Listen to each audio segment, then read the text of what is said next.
Hi guys, welcome to 11 psychology.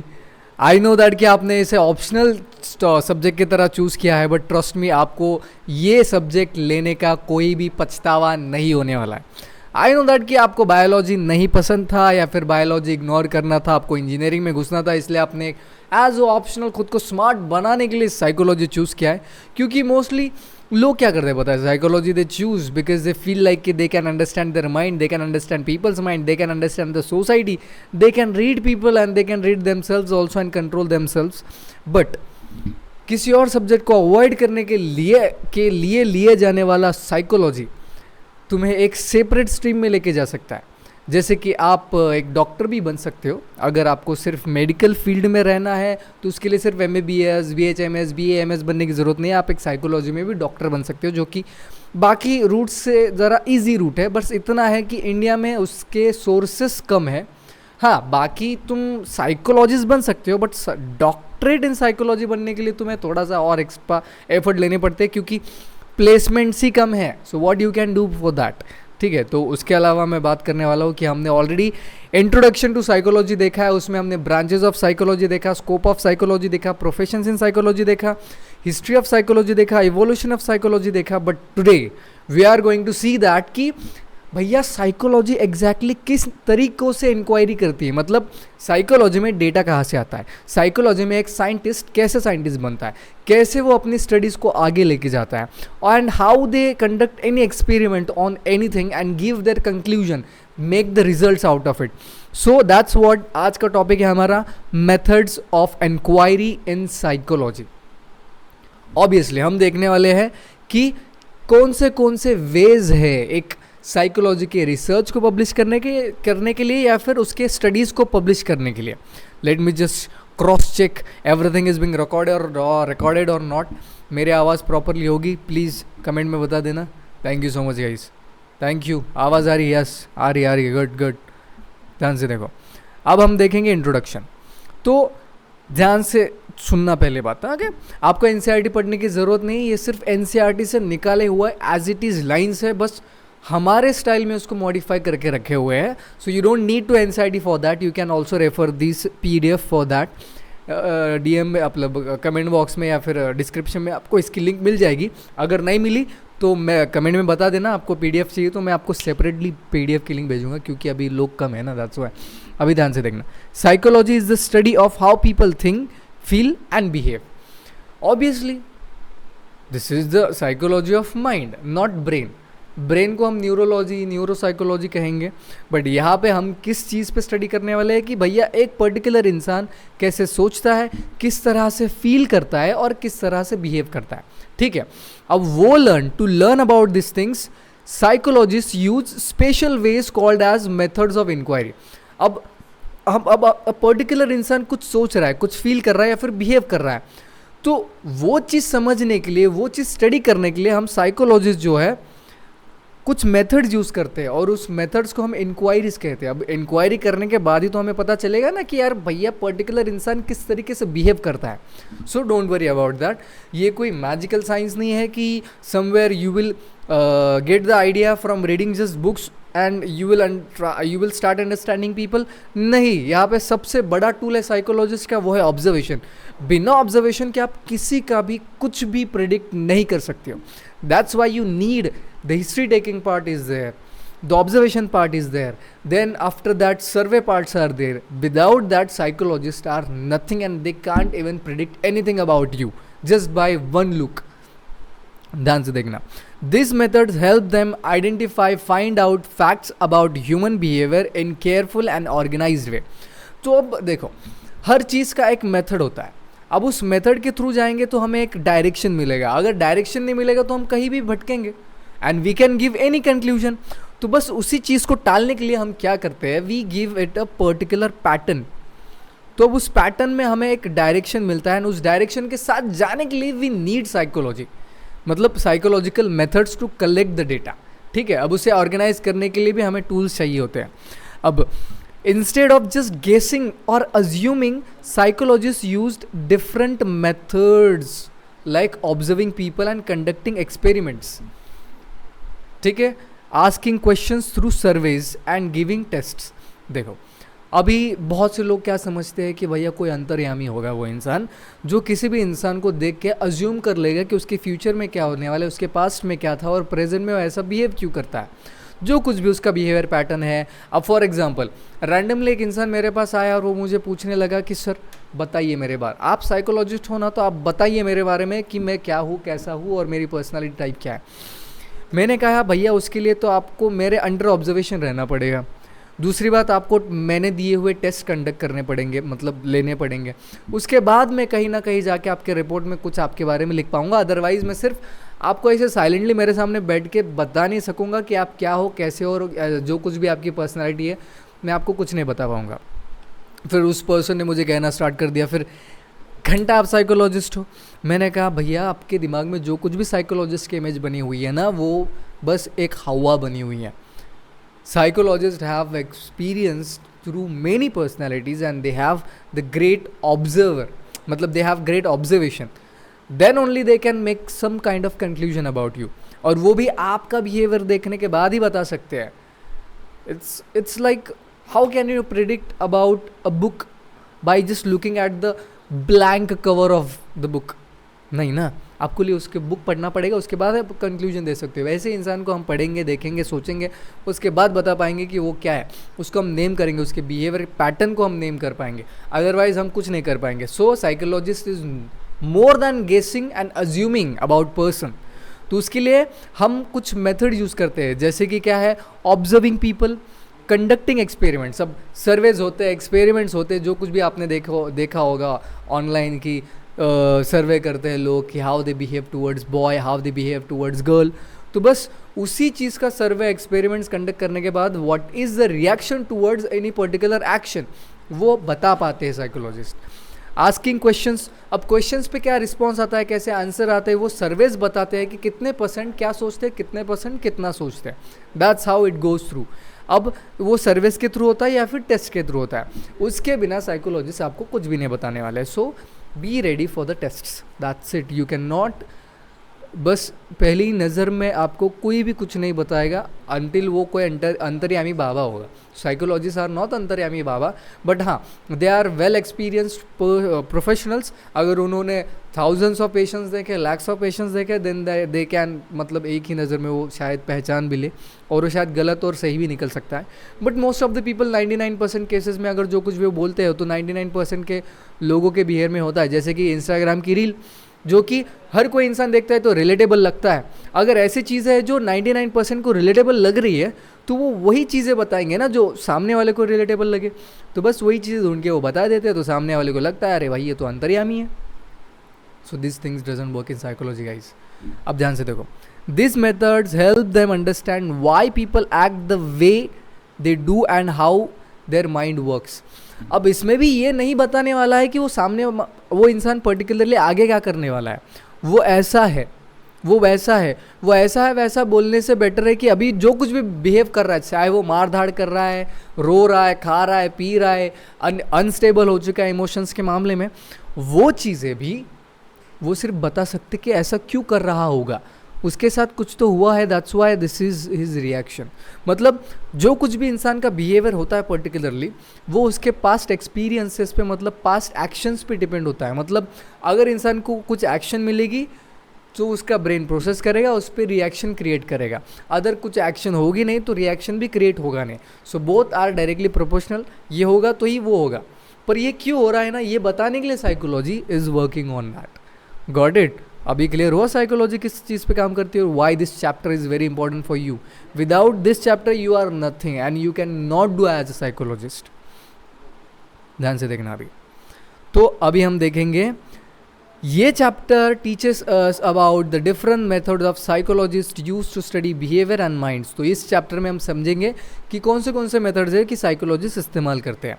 Next, it also talks about the rules they follow to make sure their researches is fair and does not harm anyone। तो अभी देखो, उसके बहुत सारे rules और regulations है। जैसे कि आप जिंदा इंसान पे बायोलॉजिकल एक्सपेरिमेंट्स कंडक्ट नहीं कर सकते, उसके लिए आपको एनिमल ही चाहिए होगा, और उसके लिए भी बहुत सारे मोर्चे निकलते हैं कि तुम साइलेंट एनिमल्स पे ही सारे एक्सपेरिमेंट्स कंडक्ट करते हो, ये बहुत बुरी बात है, अच्छी बात है। तो सोचो अगर इंसान पे लाइव एक्सपेरिमेंट्स कंडक्ट किए जाएगा तो कैसा होगा। उसके लिए बहुत सारे रूल्स और रेगुलेशंस होते हैं। तो क्या फेयर यूज़ है, क्या फेयर यूज़ नहीं है, वो सारी चीज़ें भी इसमें आप समझोगे, so that you can not harm anyone. By learning about these methods, we can understand how psychology gather knowledge and how the knowledge help us in real life. बस यही आप समझोगे कि एक साइकोलॉजिस्ट कैसे अपने इंफॉर्मेशन को गैदर करता है। एक साइकोलॉजिकल हो, रिसर्चर हो, और वो करने के बाद वो हमें रियल लाइफ में कैसे हेल्प करेगी। अगर फॉर एग्जांपल आपने XYZ की रिसर्च भी कर दी पर वो रियल लाइफ में आपको कहीं ना कहीं हेल्प ही नहीं करती है, क्या काम की वो मतलब किस काम की है वो रिसर्च फिर। तो रिसर्च का पर्पज़ ये है कि to make our life easy and understanding कि why it's happening and when it's happening. वो सारी चीज़ों का जवाब देने के लिए हम कंडक्ट कर रहे हैं, बस यूं ही नहीं कि आ गए बाबूजी और कर रहे हैं। अब देखते हैं goal of psychological inquiry. Already मैंने आपको ऊपर बहुत सारी चीज़ें एक्सप्लेन कर दी है, बट क्या क्या गोल है ध्यान से देखना। Psychology as a scientific study of mind and behavior has several goals. ठीक है, explained. These goals help guide psychologists in their research and practice. अब ये गोल क्या करते हैं, हम साइकोलॉजिस्ट को रिसर्च और प्रैक्टिस करने में मदद करते हैं। सिंपल बता रहा हूँ, ज़्यादा कॉम्प्लिकेट करने की ज़रूरत नहीं है। अगर आप पूरा चैप्टर भी पढ़ेगे तो आपको वही मिलने वाला है। एक बार आप NCERT पढ़ लेना, उसके बाद बस ये रिवीजन के तौर पे देख लेना, आपको बहुत सारी चीज़ें क्लियर होगी। और सेम चीज़ें अगर आपने एग्जाम में भी लिख दी ना, मिल जाएगी, आपको मार्क्स मिल जाएंगे, don't worry about it. The primary objective include description, prediction, explanation, control and application. अब ध्यान से समझो, ये टर्म्स साइकोलॉजी में अलग तरीके से आपको बहुत ज़रूरी पड़ेंगे, ध्यान से देखना। अब सबसे पहला पार्ट है हमारा डिस्क्रिप्शन। अब डिस्क्रिप्शन क्या बताता है, it involves accurately observing and describing behaviour और mental processes. For example, psychologist में describe how people behave in their stressful situations. अब डिस्क्रिप्शन क्या है, डिस्क्रिप्शन हमारा एक्यूरेटली ऑब्जर्विंग मेथड है, जो कि क्या करता है, हमें बिहेवियर और मेंटल, मतलब हमारे माइंड में जो कुछ भी प्रोसेस चल रही है उसे एक्सप्लेन करने के लिए, उसे ऑब्जर्व करने के लिए इस्तेमाल किया जाता है डिस्क्रिप्शन। आप डिस्क्राइब करोगे ना कि आप क्या ऑब्जर्व कर रहे हो, कि दिमाग में क्या चल रहा है उस इंसान के, वो सारी चीज़ें हम डिस्क्राइब करके बता सकते हैं, ऑब्जर्व करके बता सकते हैं। Without that can you tell, no. तो इसमें क्या है, accurate observation and description of behaviour and mental processes. जैसे कि साइकोलॉजिस्ट ने क्या डिस्क्राइब किया कि भैया एक इंसान है, मैंने कल एक इंसान देखा और वो स्ट्रेसफुल सिचुएशंस में कैसा बिहेव करता है वो मैंने डिस्क्राइब किया, बस as simple as it is, no complications are there. मैंने आपको देखा, ओके, और मैंने वो लिख दिया डिस्क्रिप्शन में कि आप ऐसा ऐसा बिहेव कर रहे हो और आप ऐसे ऐसे सिचुएशन में ऐसा ऐसा परफॉर्म कर रहे थे, आप हैप्पी टोन में ऐसा ऐसा बिहेव कर रहे थे, आप सैड टोन में ऐसा ऐसा बिहेव कर रहे थे, और भैया आप तो मतलब आपका ब्रेकअप हो गया तो आप एकदम खुश हो गए, आपको हल्का हल्का फील हुआ क्योंकि आपको आपका रिलेशन पसंद नहीं था, इसलिए आप ब्रेकअप के बाद खुश हो गए। अब दूसरा इंसान ब्रेकअप के बाद अरे वाह वो तो सैड हो गया क्योंकि उसका रिलेशन अच्छा था बट फिर भी ब्रेकअप हो गया। That's why he was loving that, he wanted something out of it, that's why it was happening। तो ये जो डिस्क्रिप्शन में बता रहा हूँ ना, ये ऑब्जर्वेशन के थ्रू, प्रिडिक्शन नहीं कर रहा हूँ, ये ऑब्जर्वेशन करके बता रहा हूँ, समझ रहे हो। हाँ, और कैसे बिहेव करते हैं ना वो भी, how are you behaving, how it matters in this, तो how gives you more information about this. Next, prediction. अब किस चीज़ का prediction, let me just take the orange marker, या अब ध्यान से देखना, प्रिडिक्शन क्या है, it is about forecasting behavior based on observed pattern or previous studies. For example, instance predicting how a student might perform under exam stress. अब ध्यान से देखो, अगर मुझे पता है कि तुमने लास्ट टाइम एग्ज़ाम के वक्त क्या किया था, गॉट इट, तो उसके बाद तुम्हें दो कॉन्सिक्वेंसेस पड़ सकते हैं, एक तो तुम अच्छा परफॉर्म करोगे या तो तुम वर्स्ट परफॉर्म करोगे। Are you getting this thing. अब ये दोनों कंडीशन हो सकते हैं। मेरा काम क्या है कि तुमने लास्ट एग्जाम से क्या समझे हो, क्या सीखे हो। अगर तुम सीखे होंगे तो तुम अच्छा परफॉर्म करोगे कि यार नो, मेरा लास्ट टाइम बहुत वीक मार्क आए थे, that's why I should study, and then you would get better mark. But अगर तुम्हारा इस रिएक्शन पे वर्स्ट मतलब कि नहीं यार मैं कितना भी पढ़ लूँ मुझे अच्छे मार्क्स नहीं आते, सो ऑब्वियस सी बात है कि तुम पढ़ाई करना बंद कर दोगे। तो तुम पढ़ाई करना बंद कर दोगे तो इट्स ऑब्वियस कि तुम एग्जाम में वर्स्ट परफॉर्म करने वाले हो। So just because of this pattern I could understand कि 2 कॉन्सिक्वेंसेस हो सकते हैं, बस तुम्हारा काम है कॉन्सिक्वेंसेस प्रिडिक्ट करना, अल्टीमेटम नहीं देना है। प्रिडिक्शन ही बताता है, prediction is not confirmation, prediction is just a prediction. Prediction can be wrong, चाहे वो 90% हो, 99% हो, 99.99% हो या फिर 1% हो। Prediction is always a prediction, prediction can not be always right, understand this thing. Next, explanation. अब एक्सप्लेनेशन क्या है? एक्सप्लेनेशन का aim to identify causes and reasons behind behaviour. This involves understanding why people behave in certain way. अब for example इसने worst perform किया exam में, अब मैं क्या बताने वाला हूँ इसके बारे में? एक्सप्लेन करूंगा ना भैया ये क्यों परफॉर्म नहीं कर पाया, क्योंकि एग्जाम के वक्त ये कॉन्शियस हो गया था सर जी, इसको आंसर किया था, इसने स्टडी भी किया था, बट उस मोमेंट पे कॉन्शियस होने की वजह से इससे लिखना नहीं आया, that's why he performed worst. तो वो हो गया एक्सप्लेनेशन। तो हर चीज़ का एक्सप्लेनेशन बनता है। या फिर लास्ट टाइम भी इसने वीक परफॉर्म किया था, वीक परफॉर्म किया, इसे लगा कि मैं कितना भी पढ़ लूँ मुझे समझ के बाहर है, इसकी धारणा बन चुकी कि ये बेवकूफ़ है, इस वजह से ये बेटर परफॉर्म नहीं कर पा रहा है। क्योंकि जब भी आंसर लिखने की कोशिश करता है इसे लगता है कि उसका आंसर अप्रूव नहीं होने वाला है, गलत होने वाला है, तो उसके एजम्पशन की वजह से उसका परफॉर्मेंस वो वर्स्ट आया। तो अब इसमें क्या हो गया, ये मैंने एक्सप्लेनेशंस दे दी, इसके मल्टीपल एक्सप्लेनेशंस भी हो सकते हैं, that can be done. Next, control. क्या है control? Refer to ability to modify behaviour through psychological intervention, for example therapy to reduce anxiety. अब मुझे बताओ कि इन सारी चीज़ों को आप मद्देनज़र रखते हो, पर अगर आप उन चीज़ों को कंट्रोल नहीं कर सकते, मतलब फॉर एग्जाम्पल अगर आपके पास डेटा है, तुम्हें पता चल गया कि वो इंसान एंग्जियस हो चुका है, गॉट इट, पर आप उसे थेरेपी देके उसकी एंजाइटी कम भी कर सकते हो। अगर वो सैड फील कर रहा है उसे हैप्पी महसूस करवा सकते हो। बस उसके लिए आपको डेटा कलेक्शन करना पड़ेगा, उसकी इंफॉर्मेशन लेनी पड़ेगी, प्रेडिक्शन करना पड़ेगा, डिस्क्रिप्शन लेना पड़ेगा, सारी चीज़ें आपको लेना पड़ेगी। उसे कहते हैं कंट्रोल्ड एटमॉस्फेयर। और कंट्रोल एटमॉस्फेयर मोस्टली क्लिनिक में होता है, हॉस्पिटल्स में होता है, या फिर घर में भी क्रिएट कर सकते हो, बट उसके लिए आपको कपल थेरेपी, फैमिली थेरेपी, या फिर उन सारी तुम्हारे फ्रेंडशिप सर्कल की थेरेपी भी लेनी पड़ सकती है, and that is not at all bad about it. So that is called control atmosphere.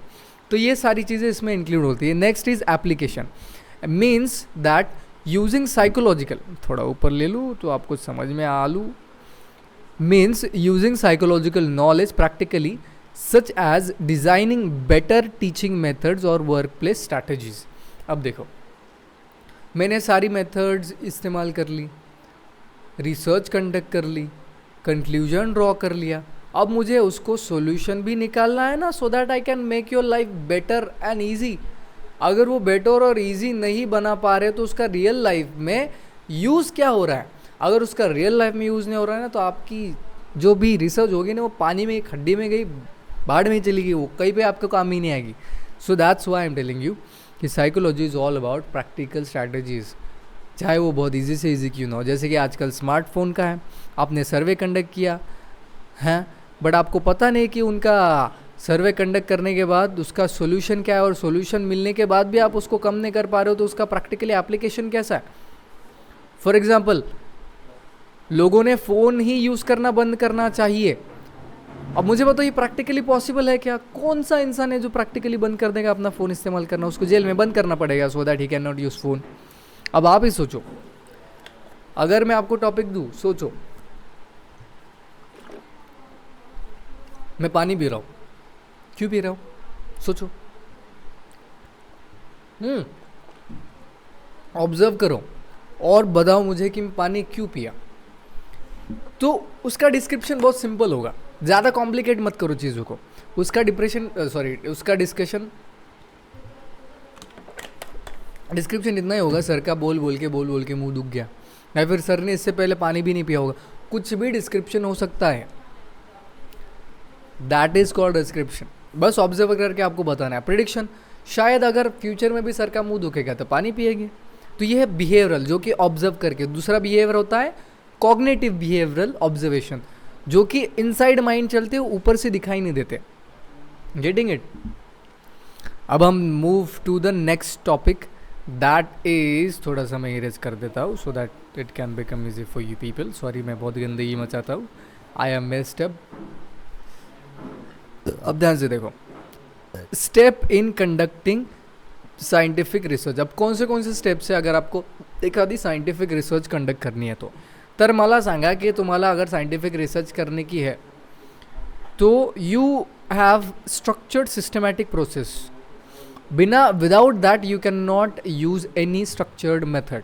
अब ध्यान से देखो, इट जनरली फॉलोज 4 की स्टेप्स। देखो 4 स्टेप्स में आप इजी कर सकते हो। पहला है कंसेप्चुअलाइजिंग प्रॉब्लम, बाद में बताऊंगा आपको क्या है, collection of data, drawing conclusion and revising research conclusion. अब ध्यान से देखो, ये हर चीज़ में होता है। अगर आपके पास डेटा नहीं होगा तो आप कुछ भी कंक्लूजन नहीं बना सकते हो, निष्कर्ष कैसे निकालोगे, कसं काढणार। And next, revising research conclusion. अगर आपका रिसर्च गलत आता है, सही आता है, आपका कंसेप्चुअलाइजेशन गलत हो जाता है तो आपको रिवाइज जाके करना पड़ेगा, so that you can identify क्या प्रॉब्लम थी, क्या सही था, क्या गलत था, वो तो ढूंढना पड़ेगा ना भाई। तर मग आपने को रिटर्न मारना पड़ेगा बाबू। तो सबसे पहले देखो कंसेप्चुअलाइजिंग अ प्रॉब्लम क्या होता है। The first step involves identifying a specific question और problem that needs investigation. For example, a clear well defined problems help focus the research. For example, आजकल लोग इंस्टाग्राम ज़्यादा इस्तेमाल कर रहे हैं, उसके वजह से वो कॉन्शियस हो जा रहे हैं, ओवर थिंकर बन रहे हैं और अटेंशन सीकर बन रहे हैं। अटेंशन सीकर कहा मैंने, ये मैंने स्टेटमेंट दे दिया कि भैया इंस्टाग्राम के वजह से लोग अटेंशन सीकर बन रहे हैं।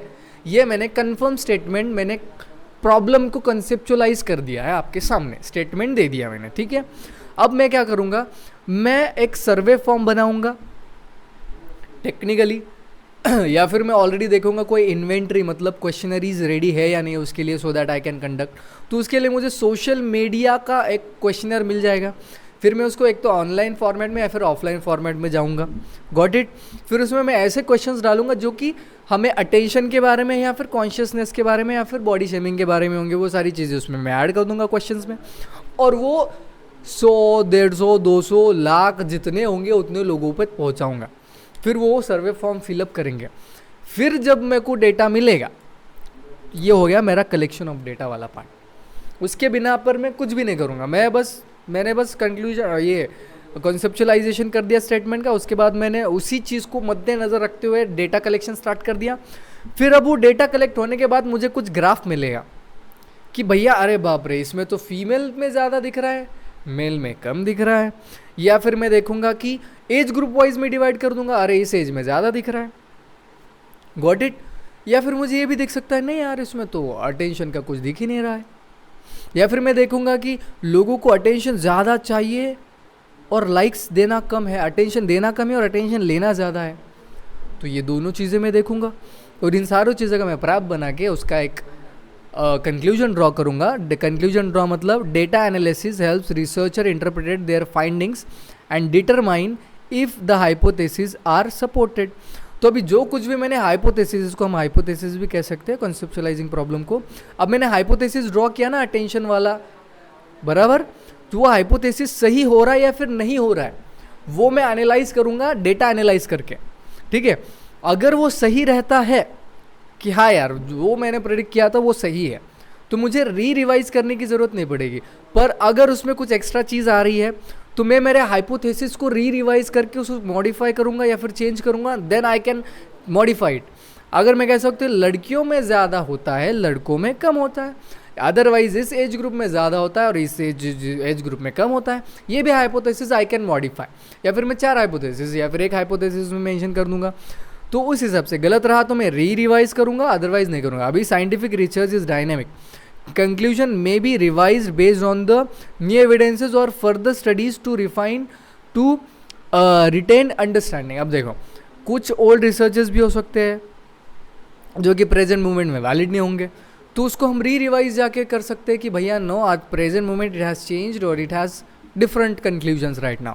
तो उन चीज़ों के लिए भी हम ये चीज़ें कर सकते हैं। तो ध्यान से समझिए आप ये चीज़, एज सिंपल एज आपको अगर कुछ भी कंक्लूजन निकालना है, पहले तो आप हाइपोथेसिस क्रिएट करोगे।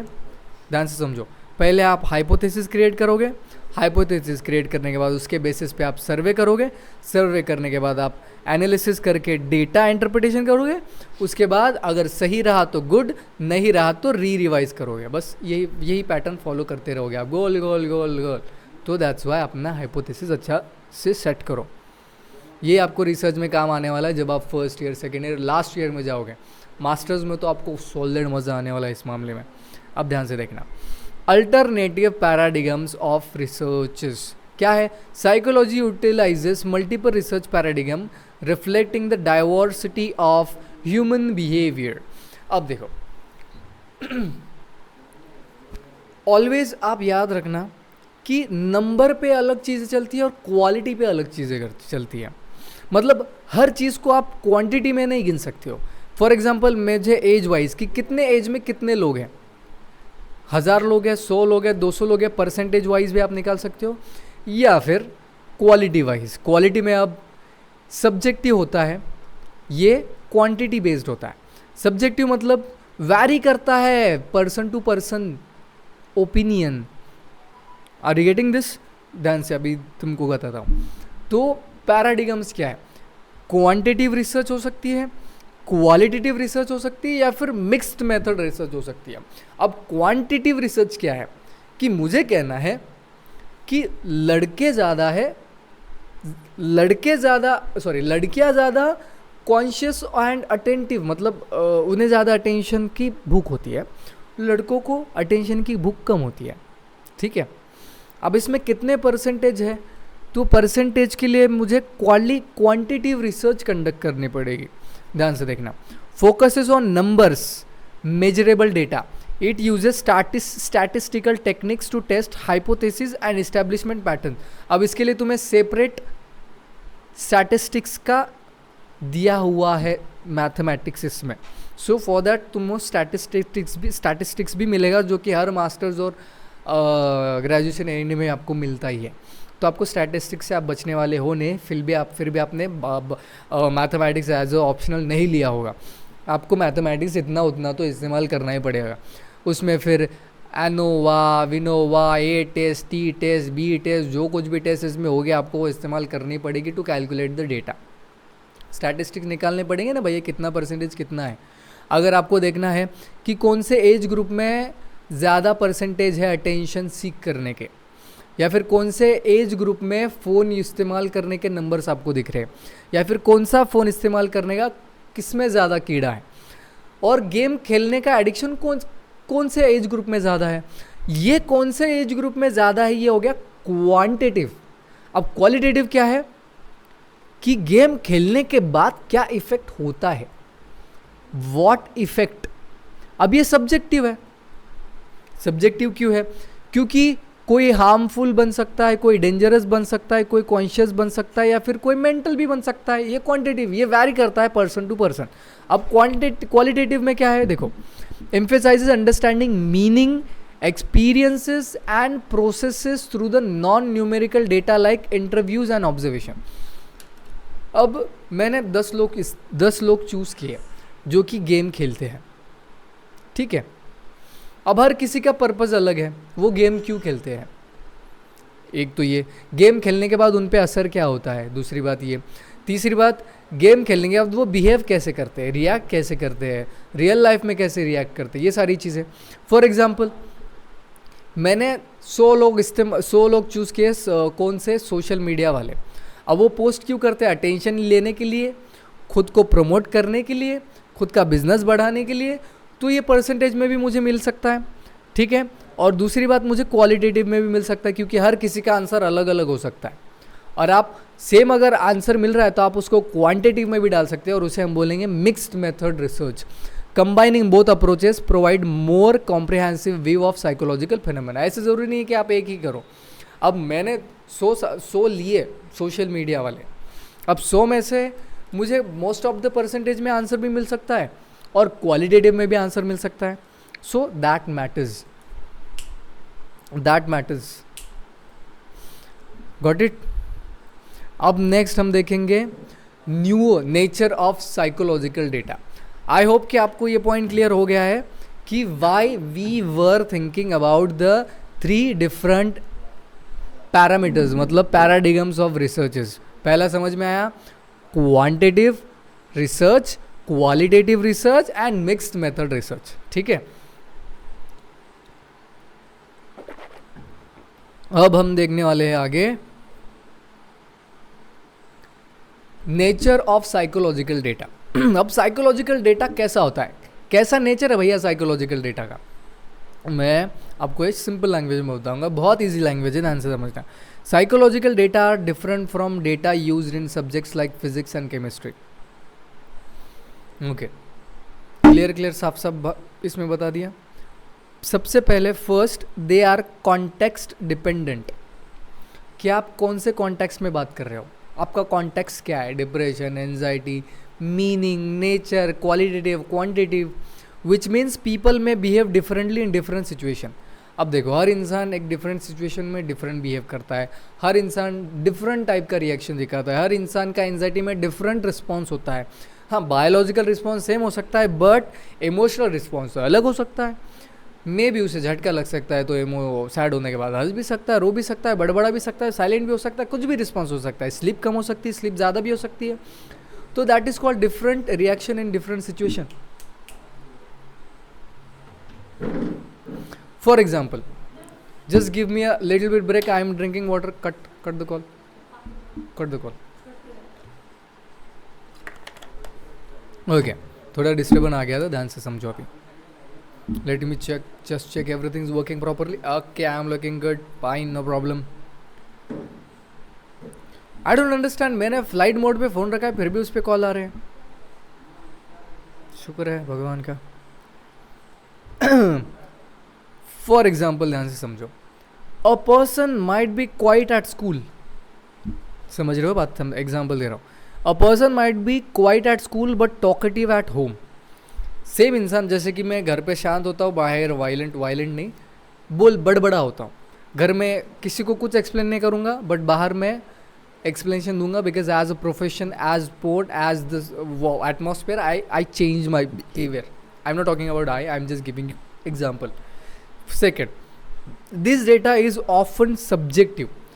मैंने कहा ना, individuality and subject to subject individual से चेंज होते जाते हैं।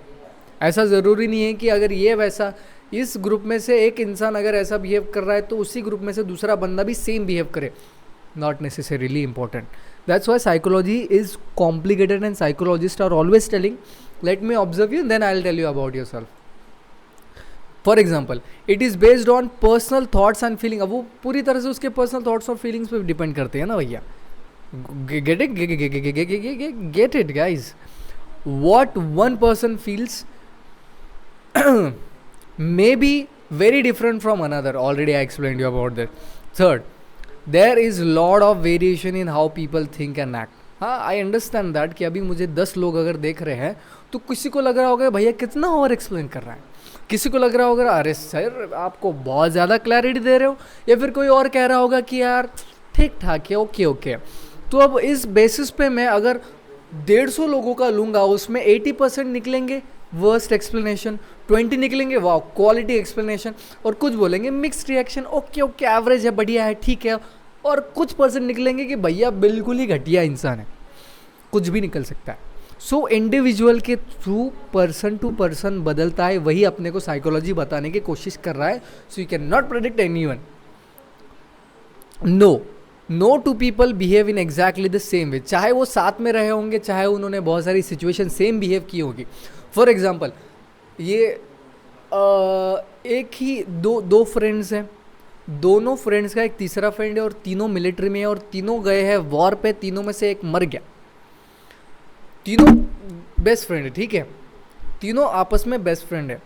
अब एक फ्रेंड मरने के बाद एक ने मिलिट्री छोड़ दी और एक ने सोचा मैं मेरे दोस्त का बदला लूँगा, उसने यहाँ पे जान दी है तो मैं उस जान को गंवाने नहीं दूंगा। ये एक का माइंडसेट बन गया और दूसरे का वो मर गया, चाहे कहीं मैं भी ना मर जाऊँ या फिर मेरी बॉन्डिंग ना टूट जाए, इसलिए वो भी चला जाता है। तो अब ध्यान से देखो कि सेम सिचुएशन में दो लोगों का अलग अलग रिस्पॉन्स, तीसरा भी रिस्पॉन्स हो सकता है, समझ रहे हो, तीसरा भी चौथा भी रिस्पॉन्स हो सकता है। बस आपको responses line to line by line predict करके रखने पड़ेंगे, फिर ऑब्जर्व करके रखने पड़ेंगे। That's why studying human behaviour is not always easy, but it helps us understanding people better. ठीक है, इसलिए भैया साइकोलॉजी सीखना समझना इजी नहीं रहा है साइंटिस्ट के लिए। बहुत सारे रिसर्चर्स गलत भी थे, सही भी हुए हैं बाद में, और उन्होंने अपने रिसर्चर्स को माफ़ी भी मांग के करेक्शंस किए भी है और इम्प्रूव करते करते आगे बढ़े भी है। सो दैट्स वाई ईजी तो नहीं है, बट हमें इंसान को समझने में मदद करती, वो अलग बात है। सो अभी तक हमने बहुत सारी चीज़ें ढूंढी उसमें। That's why you can not predict it कि इट्स वेरी हार्ड और it's very easy.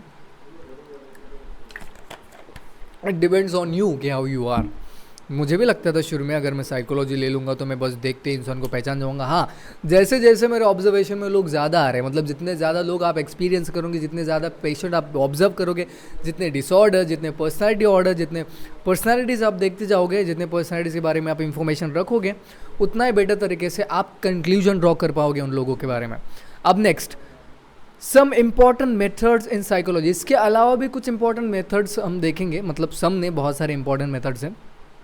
Psychologist use different methods like study human behaviour and mental processes. अब each method has its own way of collecting information. अब देखो, हर method को अपना एक अलग तरीका है इंफॉर्मेशन कलेक्ट करने का। ऐसा नहीं कि आपने हर मेथड के, हर एक्सपेरिमेंट के लिए एक ही वे चूज़ किया डेटा कलेक्ट करने के लिए। That can not happen. So as and it is chosen by what the psychologist wants to find out. अब डिपेंड करता है कि साइकोलॉजिस्ट का पर्पस क्या है, क्या चाहता क्या है वो। पहला है ऑब्जर्वेशनल मेथड। अरे यार ये ज़रा मार्कर ख़राब है मेरा, अब आगे मेरे को ब्लेम मत करना तुम। हाँ, ऑब्जर्वेशनल मेथड, ध्यान से देखना। Observation is one of the oldest methods used in psychology. ठीक है, it involves watching and recording behaviour without interfering. You are under CCTV। अब आपको पता ही नहीं कि वहाँ पे CCTV है और आपको हिडन कैमरे से अगर ऑब्जर्व किया जा रहा है, तो ट्रस्ट मी आपका ना पर्सनल बिहेवियर दिख के आ जाएगा वहाँ पे, जैसे कि नाक में उंगली करना। ये भी बिहेवियर है। बस इतना है कि ये बिहेवियर को इग्नोर किया जाता है, because every person do this, got it. तो उसको इग्नोर दैट बिहेवियर। बट अगर आपको कोई भी बिहेवियर इंप्रूव करना है तो observe then without interfering anything. आप इंटरफेयर करना बंद कर दो और उनका बिहेवियर सिर्फ ऑब्जर्व करो। वो कहते हैं ना, अगर आप किसी से प्यार करते हो तो उसे बांध कर, उसे रिस्ट्रिक्शन में लगा कर रखने से बेटर है कि आप उसे खुला छोड़ दो और देखो वो आपके पास वापस आता है या नहीं। तो वो रियल बिहेवियर होगा उसका। There is no modification, there is no intervention. अगर आपको इंटरवेशन ही नहीं करोगे उसके बिहेवियर में, इंटरफियर ही नहीं करोगे, तो वो बिहेवियर प्योर निकल के नहीं आएगा मेरे भाई। ठीक है, दैट इज मॉडिफाइड और लर्न बिहेवियर और instructed behaviour. So we don't want any instructed or interfered behavior. That's how we observe the behavior. That's why we never give instruction. We just want them to be what they are, so that we can identify, we can tell them what you are actually are. तो उन्हें observe करो, जब उन्हें कोई कुछ देख नहीं रहा है, उन्हें महसूस होना चाहिए कि they are not being judged, they are not being observed. बस उन्हें वो एहसास हो गया तो you will get to see the real behaviour of that person, the real actions, the real reactions of that particular इंसान। That's why I am telling you, किसी को समझाते मत बेटो, जस्ट परीक्षा भी मत लो, बस ऑब्जर्व करो कि वो बिहेव क्या करता है। आगे देखते हैं। Naturalistic observation takes place in real life setting where behaviour occurs naturally. ठीक है, एक नेचुरलिस्टिक बिहेवियर होता है जो कि रियल लाइफ में ऑब्जर्व होता है। फॉर एग्जाम्पल, आपने स्टूडेंट्स को स्कूल में छोड़ दिया, अब बस आप ऑब्जर्वेशन कर रहे हो, आप कुछ इंस्ट्रक्शनें दे रहे हो, जो जैसा बिहेव कर रहा है कर देने दो, हम बस उन्हें देखेंगे। This is called as naturalistic behaviour. आपने उनको घर में छोड़ दिया, CCTV ऊपर लगा दिए, and you are just observing that kid, that is called naturalistic behaviour. उसको पार्क में छोड़ दिया and you are just observing how that person is interacting with kids, that the same way. Next, controlled observation happens in laboratory structured environment where variables can be controlled. अब देखो कुछ ऐसे patient होते हैं जिन्हें कंट्रोल करना ही पड़ता है, उनके बिहेवियर को, उनके मॉडिफिकेशन को. अब इस एक्सपेरिमेंट, ऑब्जर्वेशन को बोलो, एक्सपेरिमेंट को बोलो, या लैबोरेटरी में होता है, एक्सपेरिमेंटल स्कूल्स में होता है, या फिर कोई भी एक बड़ा एक्सपेरिमेंट कंडक्ट किया जा रहा है, वहाँ पे सिचुएशन आप कंट्रोल कर रहे हैं, आप जस्ट ऑब्जर्व कर रहे हो, या फिर जो कुछ भी वो रिएक्ट कर रहा है ना उस चीज़ को आप कंट्रोल कर रहे हो. अगर गुस्सा कर रहा है तो उसे शांत कर रहा है. कंडीशनिंग करते हैं हम इसमें. फॉर एग्जाम्पल बच्चा है, अब बच्चे को हमने रिवार्ड दिया so that he can behave better, और अगर उसने वर्स्ट परफॉर्म किया तो हमने उसे पनिशमेंट भी दिया. तो this is called as controlled observe. अब इस कंट्रोल बिहेवियर को हमने क्या किया, ऑब्जर्व किया कि भैया रिवार्ड देने के बाद वो कैसे बिहेव कर रहा है और पनिशमेंट देने के बाद वो परफॉर्म कैसे कर रहा है. इन दोनों चीज़ों को हमने ऑब्जर्व करना स्टार्ट किया, राइट. तो इसे कहते हैं हम कंट्रोल्ड एटमॉस्फेयर. अगर वो गुस्सा कर रहा है तो उसे शांत करना है, शांत पर्टिकुलर एक्शन परफॉर्म हो रहा है उस पर वो क्या रिएक्ट कर रहा है, वो सारी चीज़ों को हम ऑब्जर्व करते हैं. Next, non participant observation involves observer watching from distance without being involved. Obviously अगर आप पार्टिसिपेट नहीं कर रहे हो, बिना पार्टिसिपेंट किए आप ऑब्जर्व कर रहे हो, बस दैट सिंपल, इतना कॉम्प्लिकेटेड नहीं है. फॉर एग्जांपल मैं ऑब्जर्वेशन कर रहा हूँ लोगों को बस दूर से, बिना उसमें कुछ पार्टिसिपेट किया. I don't know how you are behaving, just assume that I am observing you. That's called non participant, बिना पार्टिसिपेट के ऑब्जर्वेशन करना. Next, participant observation requires the observer to become part of group or in situation to gain deeper insight. अब मुझे किसी situation में आपके साथ involve होना पड़ेगा. फॉर एग्जांपल आप दोनों लोगों का, गर्लफ्रेंड का बॉयफ्रेंड का थोड़ा सा अनबन हुआ है और बीच में मैं बैठा हुआ हूँ and I am controlling the situation. For example I am observing you, both of you, you are reacting and आप मुझे प्रूव करना चाहते हो आपकी बहुत सारी चीज़ें. तो यहाँ पे मेरा ऑब्जर्वेशन मैटर करता है कि आप अपने आंसर्स को कैसे मॉडिफाई करके मुझ तक पहुँचा रहे हो. That's called participant observation requires the observator to become the part of group. मैं आपके ग्रुप का पार्ट बन जाऊँगा. अगर आप कुछ एक्टिविटीज़ खेल रहे हो, गेम खेल रहे हो, I will be the part of your game, और मैं देखूंगा आप कैसे खेल रहे हो, आप कैसे रिस्पॉन्स कर रहे हो, आप कौन से वर्ड्स यूज़ कर रहे हो, आप क्यों गालियाँ दे रहे हो, आप क्यों गालियाँ दे के एक दूसरे को बात कर रहे हो, आप क्यों एक दूसरे को नाम बिना नाम से पुकार रहे हो, आप क्या फ्रेंडली हो, आप एक दूसरे को पहले से जानते हो. ये सारी चीज़ें ऑब्जर्व करने की रिस्पॉन्सिबिलिटी मुझ पर आ जाती है. नेक्स्ट हम देखेंगे एक्सपेरिमेंटल मेथड. क्या है experimental method? Experiments are considered the most scientific and systematic way to study behaviour. Simple, आप एक्सपेरिमेंट करके बिहेवियर चेक करोगे किसी इंसान का, ठीक है, और ये बहुत ज़्यादा साइंटिफिक मेथड है, ऐसे इन्होंने बताया है. अब ध्यान से देखो. By manipulating one variable, independent variable, and measuring its effect on another dependent variable, researchers establish cause effect on relationship. अब इसका बहुत बढ़िया एग्जांपल मैं आपको दूंगा. अभी एक रिसर्च में ध्यान से देखो कैसा ये एक्सपेरिमेंट कंडक्ट किया जाता है. अब यहाँ पे 10 सीट रखे हुए हैं, गॉट इट, और यहाँ पे देने वाले थे एक एग्ज़ाम सेंटर पे एग्ज़ाम देने वाले थे. अब पहला बंदा था हमारा इंडिपेंडेंट वेरिएबल, मतलब मैनिपुलेटिंग वन वेरिएबल, ठीक है, वो हमने रखा था, उसको ट्रेन हमने किया, तो उसको बताया था कि क्या करना है. तो उसे कहा था हमने, अगर घंटी बजी तो तुम पेपर लिखोगे बट खड़े रह के लिखोगे, अगर फिर से घंटी बजी तो तुम बैठ के लिखोगे. तो ये था हमारा मैनिपुलेटिंग, कि वो हमारे साइड से लड़ने, वहाँ पे मैनिपुलेट करने वाला है लोगों को बस बिहेवियर के थ्रू. ओके, तो वो क्या करता था, घंटी बजी की खड़ा हो जाता था, घंटी बजी की बैठ जाता था, ठीक है. उसको पहले बिठा दिया हमने, ये एटमॉस्फेयर में बिठा दिया, फिर वो कर रहा था, उसके बाद हमने सेकंड पार्टिसिपेंट को भेजा और वहाँ पे बिठाया. अब वो मैनिपुलेटिव नहीं है, वो डिपेंडेंट वेरिएबल है एटमॉस्फेयर पे, उसको हमने कोई इंस्ट्रक्शन दिए नहीं है, उसे सिर्फ एटमॉस्फेयर देख के बिहेव करना है. सेम पेपर सेम चीज़ उसके हाथ में दी गई उससे. अब उसने देखा कि उसके साइड वाला बैठ के पेपर लिख रहा है, तो वो भी बैठ के पेपर लिखना स्टार्ट कर देता है. Got the idea? जैसी घंटी बजती है तो हमारा पहला मेंबर है वो बैठ जाता है, और दूसरा वाला उसको देखता है, अरे घंटी बजने के बाद ये बैठ गया, तो ये भी घंटी बजने के बाद बैठ जाता है, ठीक है, लिख देता है, लिखना स्टार्ट करता है. फिर वापस घंटी बज जाती है और हमारा पहला पार्टिसिपेंट एज ट्रेंड वो खड़ा हो जाता है, ये देखता है अरे घंटी बजने पर बैठता है और उठता है, तो ये भी सेम पैटर्न फॉलो करने लग जाता है। फिर तीसरा आता है, फिर चौथा आता है, फिर पांचवा आता है। पर छठा वाला जो था वो देखता है अरे घंटी बजने के बाद सब उठते हैं, घंटी बजने के बाद सब बैठते हैं, पर पेपर लिखना कंटिन्यू रखते हैं, पर वो ऑब्जर्व ही नहीं करता, वो खुद का बिहेवियर कंटिन्यू करता है। ठीक है, अब इसमें 90% लोगों पे ये मैनिपुलेटिव डिपेंडेंट वेरिएबल का असर हुआ। तो इसे कहते हैं एक्सपेरिमेंटल मेथड, कि हमारा एक डिपेंडेंट वेरिएबल होगा और बाकी एक इंडिपेंडेंट वेरिएबल होगा और बाकी सब उस एटमॉस्फेयर पे डिपेंडेंट होंगे।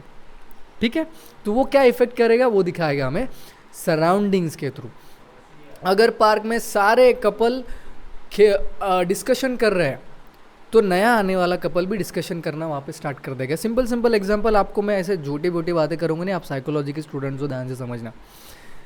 आपने देखा कि यार लाइब्रेरी में गए, ठीक है, लाइब्रेरी में सारे लोग फ़ोन निकाल के बैठे हुए हैं, तो बहुत ज़्यादा चांसेस है कि आप भी फ़ोन निकाल के बैठोगे। बहुत रेयरली एक आधा केस आएगा या फिर 5% लोग आएंगे कि अच्छा सारे लोग फ़ोन निकाल के बैठे, नहीं बट मैं बुक लेके बैठूंगा। That's the difference, that's the control atmosphere. Controlled experiments are done in lab where conditions are strictly regulated. अब रेगुलेट होती है कंडीशंस, जैसे कि हमने एक फर्स्ट पर्सन को रेगुलेट की थी। Field experiment take place in natural setting to increase real world validity. For example आपने देखा होगा कि एक बंदा निकलता है सोशल एक्सपेरिमेंट करने की, भैया कैसे लड़कियों को मदद करते हैं या फिर लड़कों को मदद करते हैं। तो रिक्शा ड्राइवर था हमारा एक मस्त पे की, एक नहीं तो एक लड़का निकला और उसने रिक्शा ड्राइवर को प्रॉब्लम बताना स्टार्ट कर दी कि भैया मेरे पास पैसे नहीं है, आप मुझे स्पॉट पे छोड़ दोगे, मैं आपको पैसा दे दूंगा, पर आपको थोड़ा सा रुकना पड़ेगा, तो मेरी मदद कर दीजिए। तो ऐसे उसने 50 ड्राइवर्स को किया, तो उसको एक भी ड्राइवर ने मदद नहीं की।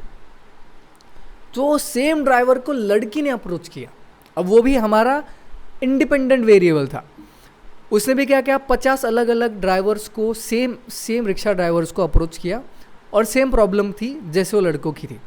तो लड़कियों को रिक्शा ड्राइवर्स ने अप्रूवल दे दिया कि ठीक है मैडम कोई बात नहीं, हम आपको मदद करेंगे। तो इससे हमें क्या पता चला, कंक्लूजन क्या निकला कि नीडी लड़की को मदद करने के लिए तैयार है, बट नीडी लड़के को मदद करने के लिए तैयार नहीं, क्योंकि लड़कों को हम ज़्यादा पावरफुल समझते और लड़कियों को ज़्यादा हेल्पलेस फील करवाते। तो मेन की टेंडेंसी वो होती कि भैया female needs more help than men, that's why they help.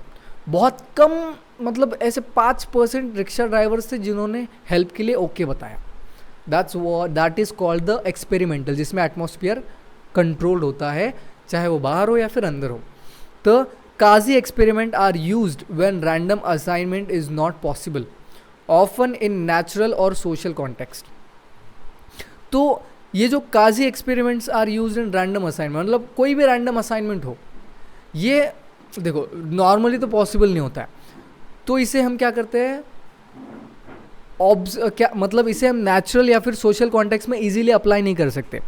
That's why हम इसे थोड़ा सा मॉडिफाई करके लिमिटेड एटमॉस्फेयर तक ही इसे इस्तेमाल कर सकते हैं। That's it, that is called as.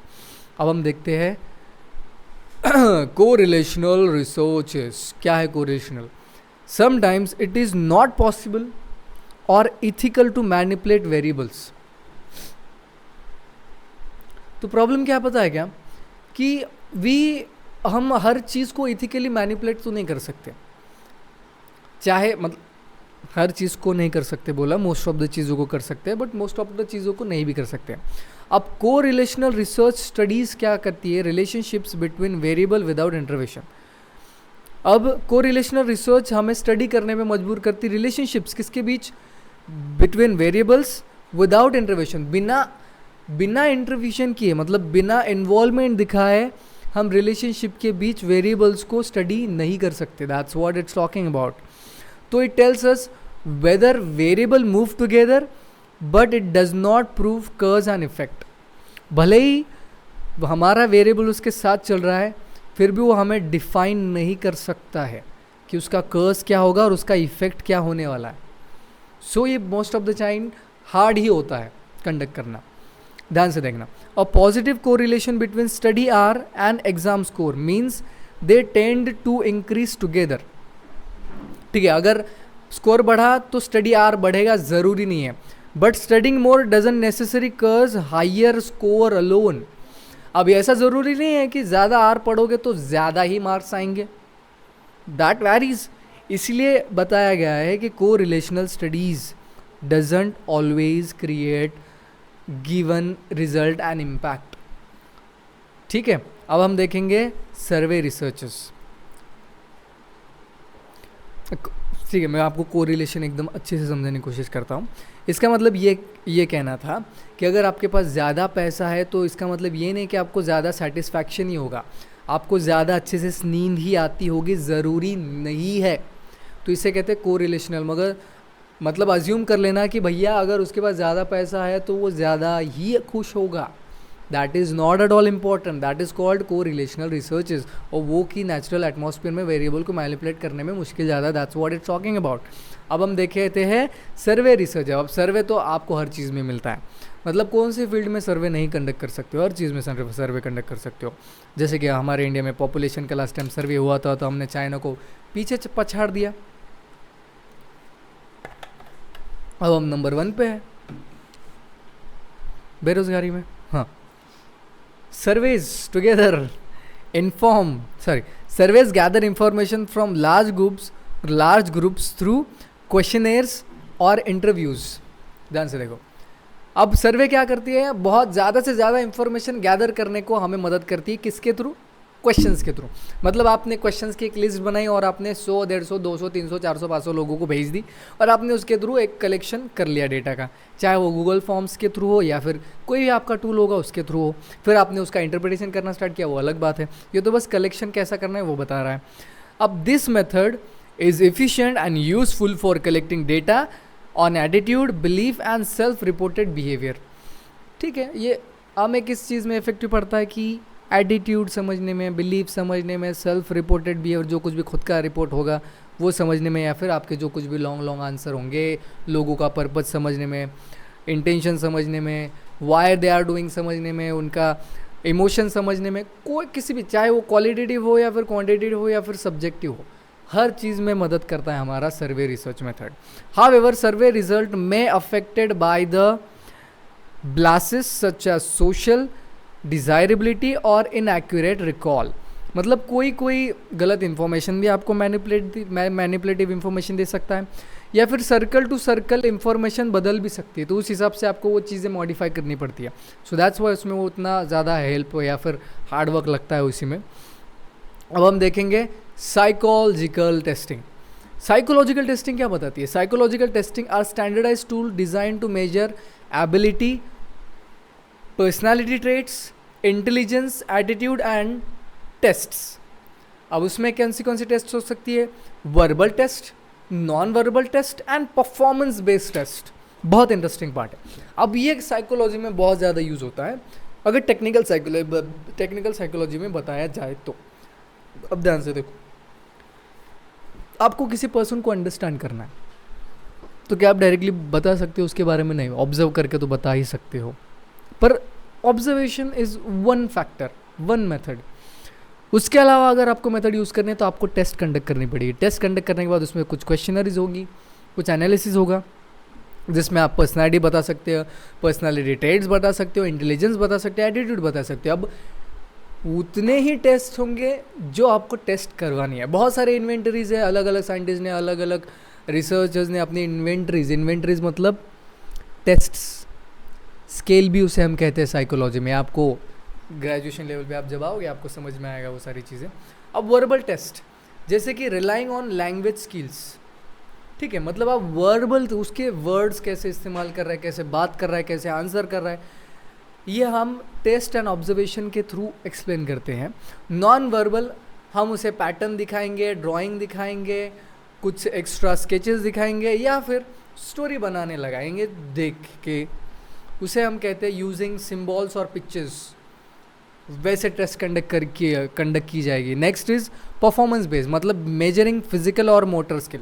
मतलब उसे हम कोई टास्क देंगे और वो टास्क वो कितनी देर में कैसे परफॉर्म करता है, कैसे आंसर निकालता है, वो सारी चीज़ें हम उसको देखेंगे। जैसे कि कोई मैथमेटिकल सम होगा या फिर कोई मैथमेटिकल पैटर्न होगा, अदरवाइज हम उसकी फिजिकल स्ट्रेंथ होगी, मेंटल एबिलिटी होगी, या फिर चीज़ें देखने की, सुनने की, कुछ भी चीज़ होगी, वो हम परफॉर्मेंस के थ्रू ही निकालेंगे। तो ये टेस्ट कंडक्ट किए बिना आपको समझ में आएगा नहीं, और वो आपको वर्बली भी ले सकते हो, नॉन वर्बली भी ले सकते हो, और परफॉर्मेंस के से परफॉर्म करवा के भी आप ले सकते हो। ठीक है, नेक्स्ट हम देखेंगे केस स्टडी। पानी खत्म हो गया गाइस। अब ध्यान से देखना, केस स्टडी में क्या है, अगर आपके पास इंसान आता है, मेरे पास दया आया, दया, ठीक है, अब दया थोड़ा सा डिप्रेशन में है, दया डिप्रेशन में है।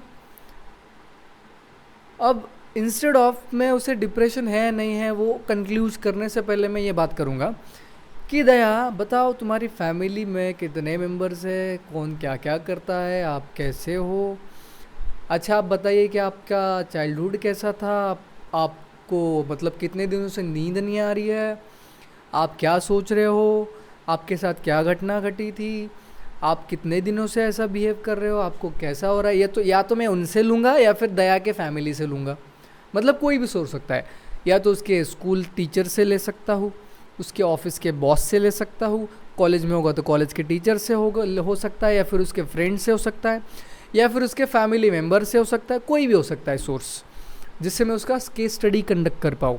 तो case studies method to involve the in depth investigation of single individual और ग्रुप ओवर द टाइम। मतलब क्या है, मुझे अगर इन्वेस्टिगेट करना है उस इंसान के बारे में तो मुझे उसकी इंफॉर्मेशन कलेक्ट करनी पड़ेगी, मैं उससे भी करूँगा और उसके सराउंडिंग वाले जितने भी लोग हैं उनसे भी करूँगा, ठीक है। It provides detail qualitative insight but may lack generalizability because finding from one case cannot be applied universally। अगर मुझे उस इंसान से ये सारी चीज़ें पता चल रही, इसका मतलब ये ज़रूरी नहीं है कि वो हर चीज़ पे, मतलब हर इंसान पे लागू पड़े। मतलब मैंने कहा ना कि individual to individual, subject to subject अलग अलग चीज़ें हो सकती है। दैट्स वाई मैं फोर्स नहीं करूँगा उसे कि कंक्लूड करने में, मैं बस केस हिस्ट्री लूँगा, केस स्टडी लूँगा, उसका क्या क्या है उसकी हिस्ट्री में, पास्ट में, प्रेजेंट में, जो प्रेजेंट में, पास्ट में, हर चीज़ में लूँगा, ठीक है। नेक्स्ट अब क्या करूँगा वो लेने के बाद, analysis of data. After collecting information through various methods, psychologist needs to study understand the data. This process is called as analysis of data and it helps them to find patterns, draw conclusion and answer the research questions. अब देखो, मुझे study, ये जो कुछ भी हमने ऊपर methods देखे डेटा कलेक्शन के, कौन से मेथड्स देखे, पहला था केस स्टडी करके, मतलब उसका केस स्टडी करके, दूसरा सर्वे रिसर्च करके, को रिलेशनल रिसर्च करके, अदरवाइज एक्सपेरिमेंटल मेथड्स के थ्रू हमने लिया, ठीक है। ये सारी चीज़ें करके हमने क्या किया, उसका डेटा कलेक्ट किया। अब डेटा कलेक्ट करने के बाद हमारी प्राइम रिस्पॉन्सिबिलिटी बनती है कि हम उस इंफॉर्मेशन को अच्छी तरह से एनालाइज करें। एनालिसिस के without you can not predict anything about that information, ठीक है। तो एनालिसिस करने के बाद आपको क्या पता चलेगा, पैटर्न पता चलेगा, तो आप कंक्लूजन निकाल पाओगे। Then you can answer the questions of some behaviours of particular person और particular group of people, particular group of society. Got it. तो अब इसमें दो टाइप के एनालिसिस होते हैं, एक है क्वांटिटेटिव मेथड, दूसरा है क्वालिटेटिव मेथड। अब quantitative data involves numbers, can be analyse statistically. Common techniques include calculating average, जैसे कि मीन, मीडियन, मोड, या फिर वेरिएबिलिटी जिसमें स्टैंडर्ड डिविएशन होगा, या फिर टेस्टिंग हाइपोथेसिस होगा, जैसे कि मैंने आपको ऑलरेडी बताया। क्वांटिटेटिव मतलब क्या, नंबर आए मतलब हमारा स्टैटिस्टिक्स आया। स्टैटिस्टिक्स मतलब हमको मैथमेटिकली कैलकुलेट करना पड़ेगा, उन्हें नंबर में टेबल बनाना पड़ेगा, टेबल बनाने के बाद उनका टोटल निकालना पड़ेगा, टोटल निकालने के बाद किसमें कितना है, किसमें क्या है, वो सब निकालना पड़ेगा। That's called mean, mode, medium. T test हो गया, अनोवा टेस्ट होगी, सुपर टेस्ट होगी, जो कुछ भी टेस्ट होगी वो आपको कंडक्ट करनी पड़ेगी मैथमेटिक्स के थ्रू। मतलब क्वांटिटेटिव मेथड्स को आपको स्टैटिस्टिक्स सब्जेक्ट लगना पड़ेगा, तो आप वो पहले समझाओ, सीख लो, या फिर ग्रेजुएशन में आप जब जाओगे तो स्टैटिस्टिक्स सब्जेक्ट आपको पढ़ना पड़ेगा, ये दिमाग में डाल लो। Next is qualitative methods. Qualitative method में क्या है, data are descriptive and textual. मतलब हमें एक क्वेश्चन रहेगा कि भैया तुम्हें क्यों लगता है कि तुम लाल कलर तुम्हें क्यों पसंद है, तो वो बताएगा क्योंकि बचपन में मैंने देखा था लाल कलर मुझे बहुत अच्छा लगता है, क्योंकि मेरे अंदर भी लाल रंग है, तो मैं क्यों ना लाल कलर को पसंद करूं। तो ऐसा डिस्क्रिप्शन में भी आंसर आ सकता है, जो कि qualitative person to person vary कर सकता है। कोई बोलेगा क्योंकि मेरी माँ ने मुझे लाल कलर का ड्रेस पहली बार खरीद के दिया था, so that I like red colour. कुछ भी हो सकता है, क्योंकि मेरी गर्लफ्रेंड लाल कलर में अच्छी दिखती है, that's why I like red colour. कुछ भी रीज़न हो सकता है। That is called textual descriptive answers. तो analysis involves identifying themes, patterns and narrative that revolves meaning behind the behaviour and experiences. मतलब उसका प्रेजेंट मोमेंट में जो डिसीजन, फॉर एग्जांपल मैं अगर आपको रैंडमली बताऊँ कि आपके आसपास जो कुछ भी चीज़ है, क्विकली एक चीज़ पकड़ के उठा के मेरे पास लाओ, ठीक है, कुछ भी। आपने माउस उठा लिया,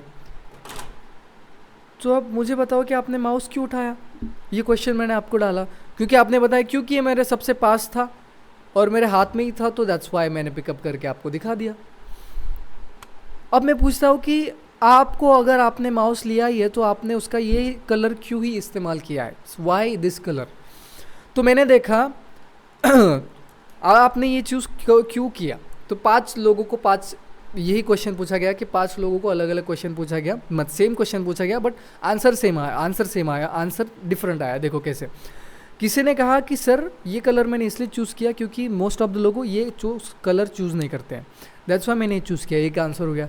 दूसरा बोलेगा आंसर, सर मुझे ना ये कलर ज़्यादा प्यारा लगा क्योंकि लास्ट टाइम मेरे बेस्ट फ्रेंड ने मुझे इसी कलर का बॉटल गिफ्ट किया था, तो वो बॉटल अच्छा लंबा समय तक टिका था, that's why I choose this. या फिर ये कोई बोलेगा ये कलर देख के ना मुझे मेरे बेस्ट फ्रेंड की याद आती है, that's why I had chosen this colour. मतलब कुछ भी आंसर हो सकता है, that is called qualitative answers, ठीक है। अब हम नेक्स्ट देखते हैं लास्ट हमारा point, that is limitation of psychological inquiry. क्या लिमिटेशन है साइकोलॉजिकल इंक्वायरी का। Psychological inquiry faces certain challenges, जैसे कि psychological measures often lack a true zero point. मतलब कहाँ से शुरू करें भैया, कहाँ से शुरू करें, पता ही नहीं है जीरो पॉइंट, कहीं से भी शुरू कर सकते हो आप। मेकिंग कंपैरिजन डिफिकल्ट, अब आप किसके साथ कंपेयर करोगे, मुझे बताओ ना। हर इंसान का पैटर्न अलग है, हर इंसान का थॉट अलग है, हर इंसान की परवरिश अलग है। मे बी सेम एटमॉस्फेयर में बिहेव हो, एक ही घर में दो बच्चे होते हैं, पर दोनों का बिहेवियर इतना वैरी क्यों करता है। सो कोई नहीं बता सकता उन चीज़ों के बारे में। दैट्स वाई कंपैरिजन करके भी हम किसी चीज़ का कंक्लूजन निकाल सकते हैं। That's why tools and test में वैरी इन डिफरेंट कल्चर और कॉन्टेक्स्ट। अब मुझे बताओ, इंडिया में चीज़ें अलग तरीके से काम करती, वेस्टर्न में अलग।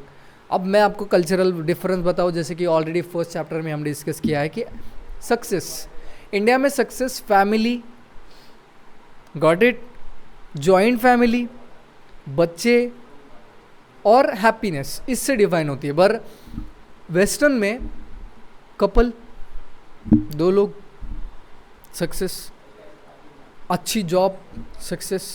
इंडिया में गवर्नमेंट जॉब ही सक्सेस है, वेस्टर्न में private job but successful startup को सक्सेस माना जाता है, और इंडिया में गवर्नमेंट जॉब चाहे वो चपरासी ही क्यों ना हो। तो कल्चर टू कल्चर हमारे तरफ हैप्पीनेस की डेफिनेशन वेरी होती है।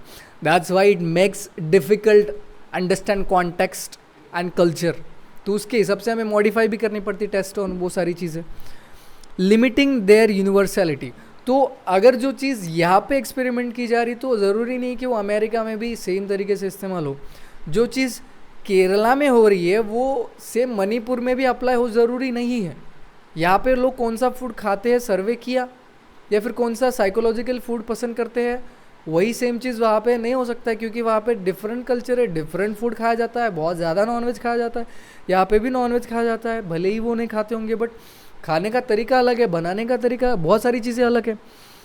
तो ऐसे ही सोचने का भी तरीका अलग हो सकता है, रिएक्ट करने का भी तरीका अलग हो सकता है।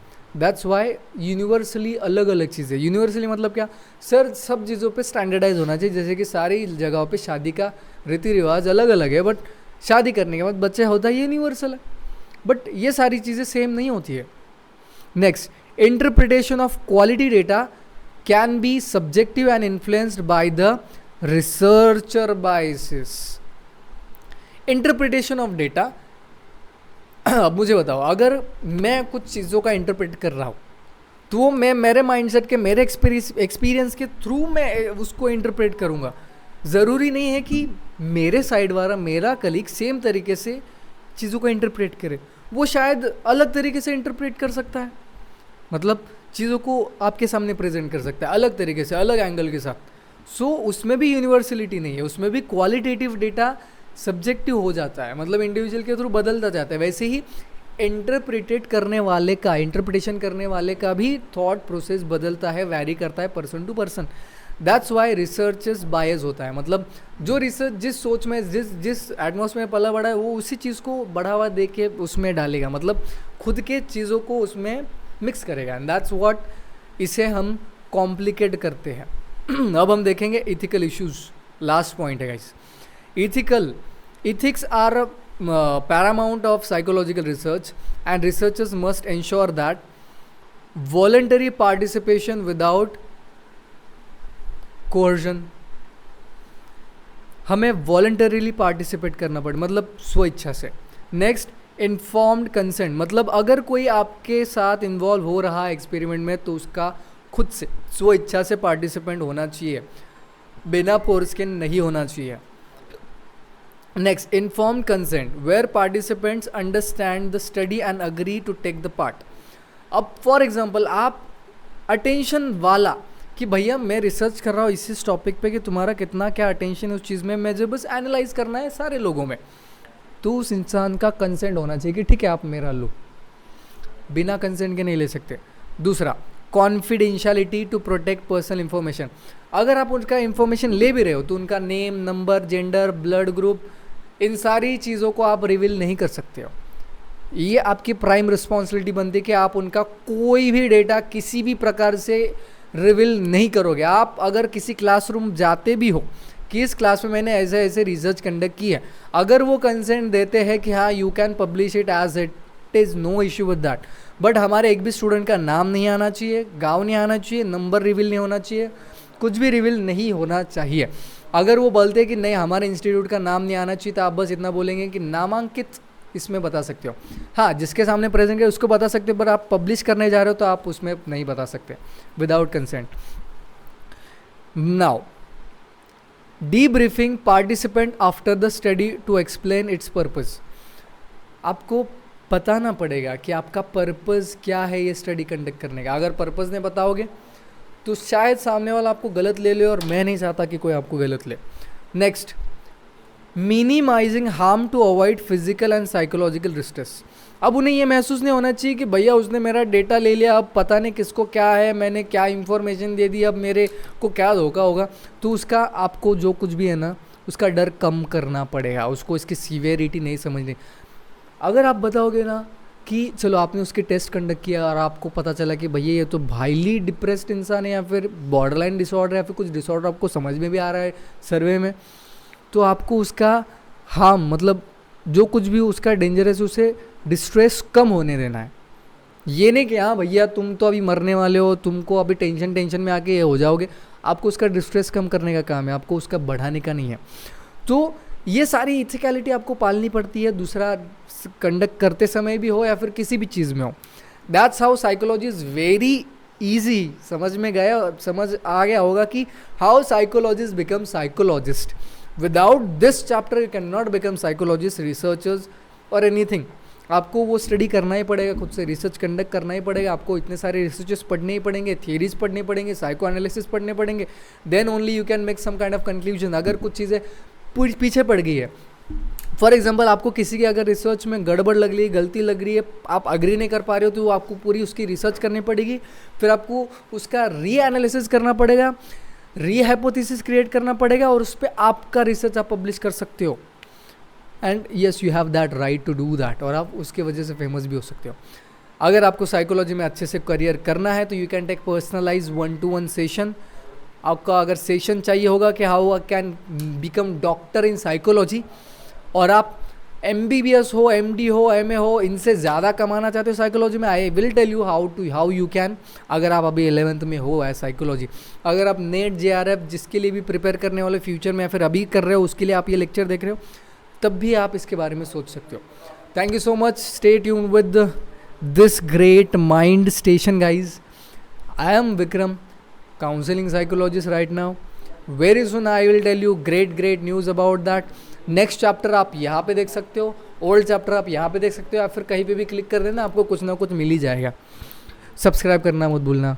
अगर आपने लास्ट तक देखा है तो कमेंट में कुछ बता देना, कुछ भी बता सकते हो कि कैसा लगा एक्सप्लेनेशन। Thank you.